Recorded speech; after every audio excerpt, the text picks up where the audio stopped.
Capítulo 12. O Livro das Memórias. Lutei para abrir os olhos com a resistência de um sono profundo e tranquilo. A primeira coisa que vi foram 2 anjos pairando por perto, suspensos vários metros acima do solo. Minha memória voltou gradualmente e percebi que os anjos haviam vigiado enquanto Enoque e eu dormíamos a noite toda. Ainda estávamos onde o Senhor nos havia deixado na noite anterior. Enoque estava acabando de acordar do descanso noturno também. O dia estava amanhecendo e os 2 anjos estavam discutindo algo em tons cautelosos e secretos. Ambos os anjos se aproximaram e espalharam suas enormes asas brancas sobre nós. Estávamos cobertos e encerrados em suas poderosas asas celestiais. Protegido dentro desta catedral angelical, eu me senti transportado para um reino espiritual que superava as restrições da carne. Um dos anjos tirou algo de debaixo de seu manto e entregou-me. Parecia uma espécie de instrumento para escrever, mas era diferente de tudo que eu já tinha visto antes. Era feito de ouro polido e brilhante e media aproximadamente 30 centímetros de comprimento. Ele tinha a forma de um tubo cilíndrico oco que era aberto em ambas as extremidades. Simplesmente segurá-lo em minhas mãos criava uma sensação de inspiração e o peso do metal dourado me fez pensar no peso da glória incrível de Deus. As coisas que você está prestes a ver e ouvir, você deve escrever e registrar, disse o anjo. Estas palavras espirituais devem ser escritas para que, quando você retornar desta cidade, você possa declarar a revelação. Ver Jeremias 30, versículos 1 e 2 e Abacuque 2, versículo 2. Eu esperava receber algum tipo de papel ou pergaminho para escrever, mas não apareceu nada. Vendo minha confusão, o anjo falou novamente. Este instrumento de escrita também é um pergaminho. Conforme você escreve com esta caneta dourada, as palavras serão gravadas no interior de sua superfície cilíndrica. Subtítulo: Caminhando no Tempo. Me senti revigorado pelo descanso noturno e estava na expectativa para explorar a igreja que estava à frente no horizonte. Mas eu sabia que Enoque e eu não poderíamos nos mover deste local a menos que o Senhor nos liberasse para ir. Os anjos pareciam estar esperando por algum tipo de sinal. Finalmente, eles baixaram suas asas arqueadas e se moveram em direção à estrada, acenando para que os seguíssemos. Eles não falaram, mas eu sabia que tínhamos recebido a aprovação do Senhor para prosseguir. Mostra-me a tua igreja, Senhor, eu orei. Deixe-me ver sua noiva como você a vê. Partimos na mesma direção em que viajávamos ontem, longe da floresta da decepção, em direção ao horizonte brilhante. Mesmo sendo esta a mesma estrada que havíamos percorrido no dia anterior, algo a transformou durante a noite.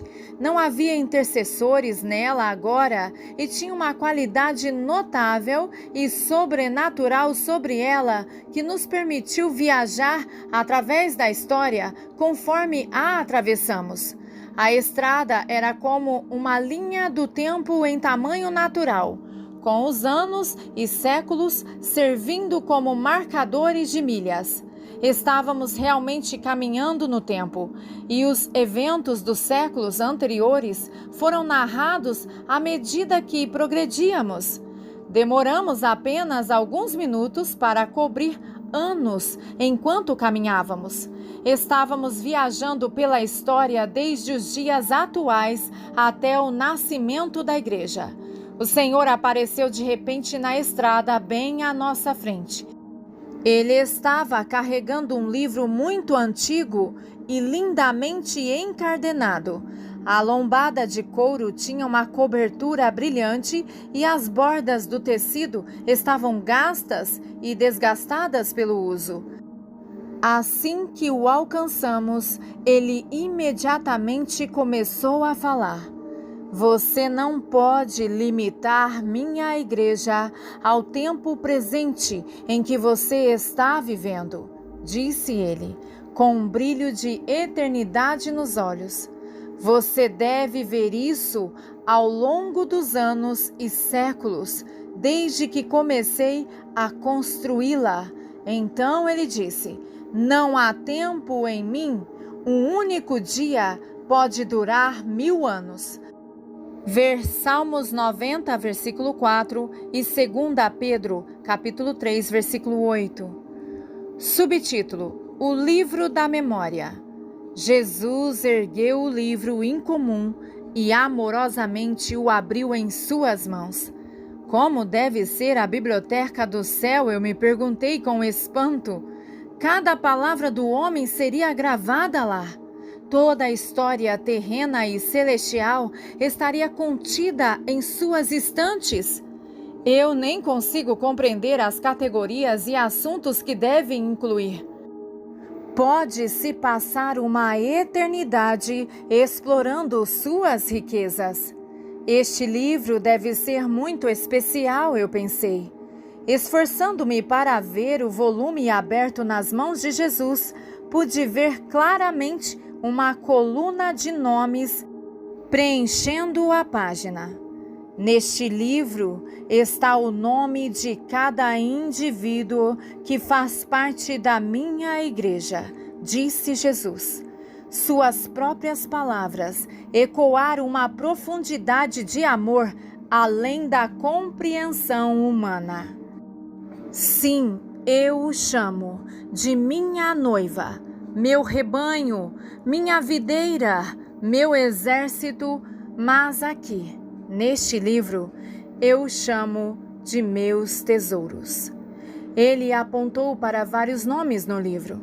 Seu dedo tocou as páginas com tanta reverência e lágrimas se formaram em seus olhos. Oh, aqui está a minha igreja, aqui está meu corpo. Eles estão todos aqui no livro das memórias.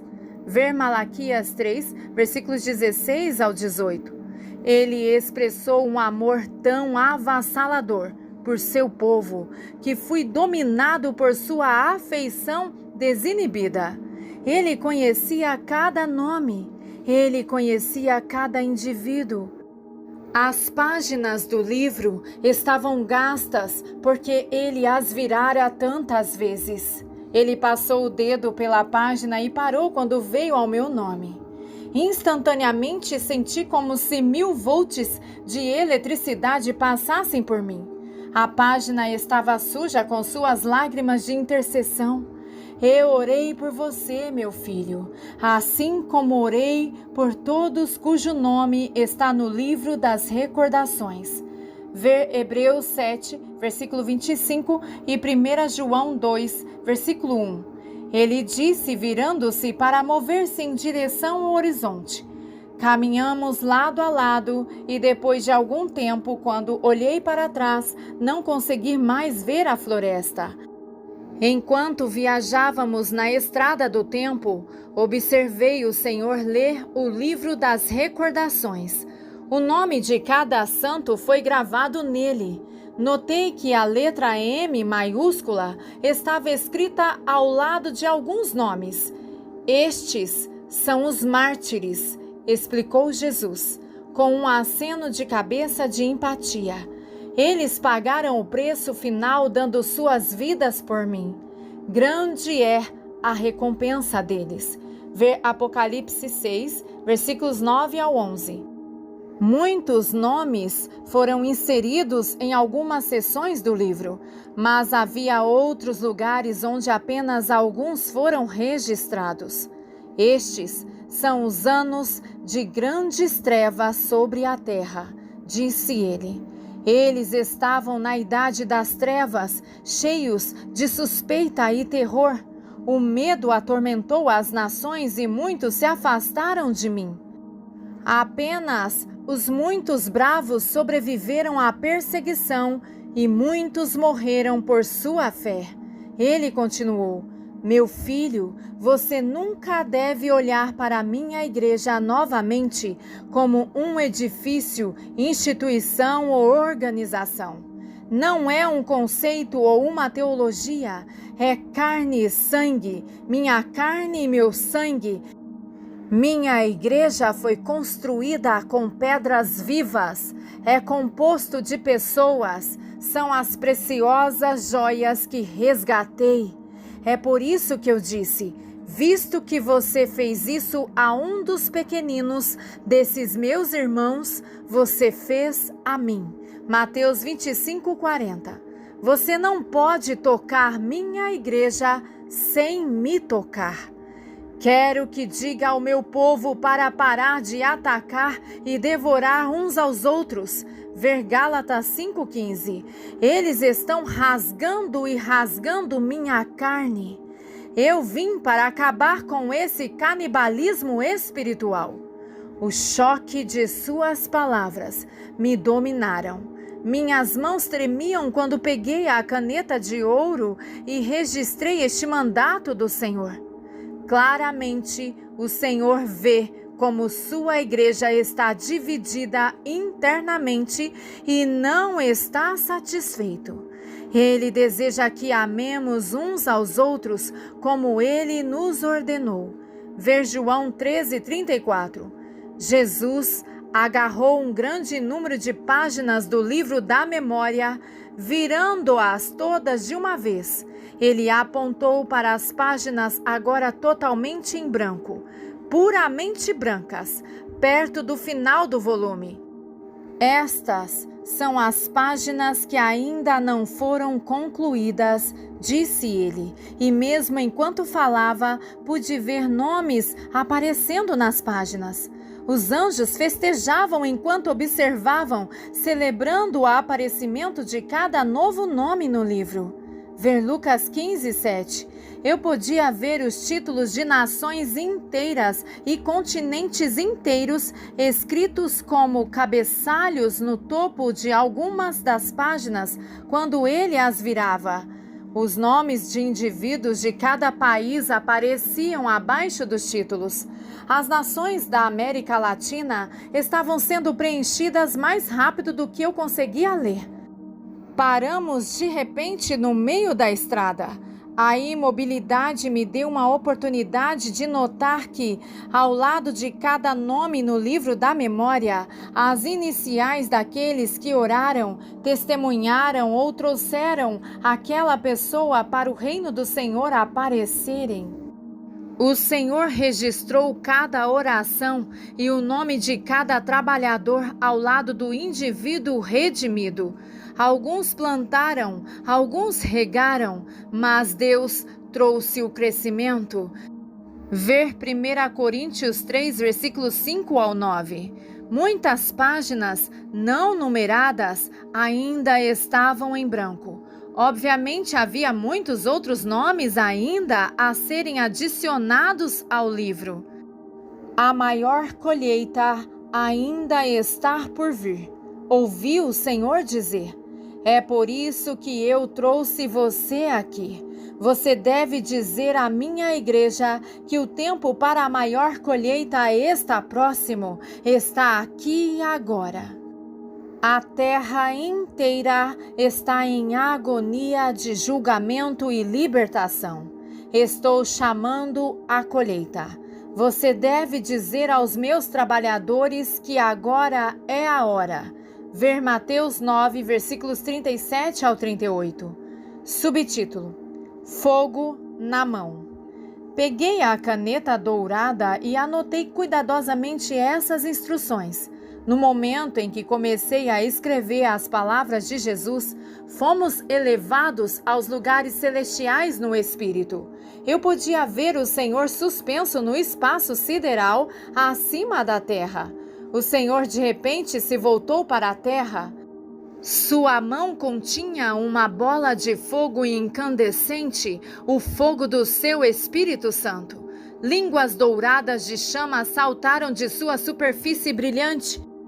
Ele o arremessou contra a terra com grande poder e atingiu os trabalhadores que ele estava chamando para a colheita. Ver Atos 2, versículos 3 e 4. A força e o poder disso me abalaram. Estou capacitando meus trabalhadores para a colheita do tempo do fim. Ele gritou. Veja Hebreus 1:7. Ele pegou o fogo em sua mão e o lançou uma segunda vez. Quando ele balançou seu braço, línguas de fogo avançaram, separando-se em milhares de pedaços. Ele jogou este fogo ardente em todas as direções. Ao atingir a terra, as pessoas que foram atingidas foram incendiadas com poder explosivo para serem suas testemunhas. Veja Atos 1:8. Este é o fogo do meu avivamento. Ele gritou.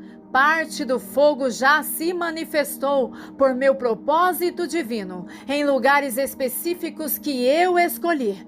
Mas logo meu fogo cobrirá toda a terra. Nenhuma nação, tribo, língua ou povo será intocado pelos meus seres ardentes. Estou enchendo minha igreja com o fogo do meu espírito. A grande colheita logo será manifesta. No espírito, pude ver a América do Norte com labaredas de fogo saindo de apenas algumas cidades. Então, de repente, toda a costa leste estava brilhando em um vermelho brilhante e amarelo dourado. Minha visão foi ampliada e pude ver a América do Sul em chamas vermelhas. O Senhor disse: estou prestes a soprar no fogo do avivamento que acendi. Começou como uma faísca, mas agora cobrirá a terra. Estou liberando meus trabalhadores para a colheita. Eu podia sentir a paixão do Espírito Santo me compelindo a orar onde o fogo estava queimando. Devo orar, pensei. Isso é de extrema urgência. Devo chamar outros para orar. Escreva isso, o Senhor disse com firmeza. Diga aos meus servos que eles devem orar agora. Suas orações irão atiçar o fogo do meu avivamento. Avise-os para não parar de orar. A guerra acabou de começar. A vitória pode ser conquistada, mas a batalha será travada de joelhos no lugar de oração. Eles não devem parar de orar. Não é suficiente orar por apenas 1 hora. Eles devem trabalhar em oração durante a noite. Eles devem trabalhar comigo para cumprir o propósito do fim dos tempos e fazer a colheita. Este não é um dia de oração ou um período de oração. Esta é uma era de oração. Diga a eles que meu Espírito irá alcançá-los e esmagá-los. Estou chamando-os para o lugar de intercessão em nome dos perdidos. Agora é a hora de avançar para fazer nascer a minha vontade. Ver Isaías 18, versículos 41 ao 46. Como uma mulher no parto, há grande resistência. A água do meu propósito se rompeu. Este é o tempo de tristeza de que falei a você. É o começo do nascimento. Ver Mateus 24, versículo 8 e Romanos 8, 22. Nada pode impedir meu propósito se meu povo tiver dores de parto e orar até o nascimento. Subtítulo: uma poderosa liberação de pregação. Um dos anjos puxou uma flecha dourada de sua aljava e a colocou em seu arco de prata. Ele mirou com cuidado e atirou na terra. Quando atingiu a terra, ondas enormes de energia irradiaram do centro do alvo. Esta é a flecha da poderosa unção para pregar a minha palavra, disse. Em breve você verá um poderoso lançamento de pregações. Ver Marcos 1,14 e 1 Coríntios 1, versículos 18 ao 21.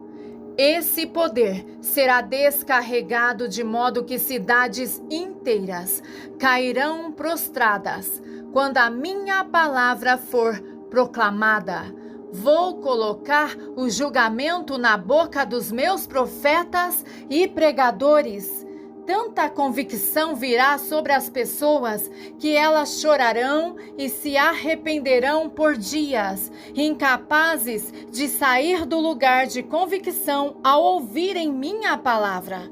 Porei fogo na boca dos meus profetas, e assim como Jonas declarou meu julgamento, assim os evangelistas serão liberados para chamar as cidades e nações a mim.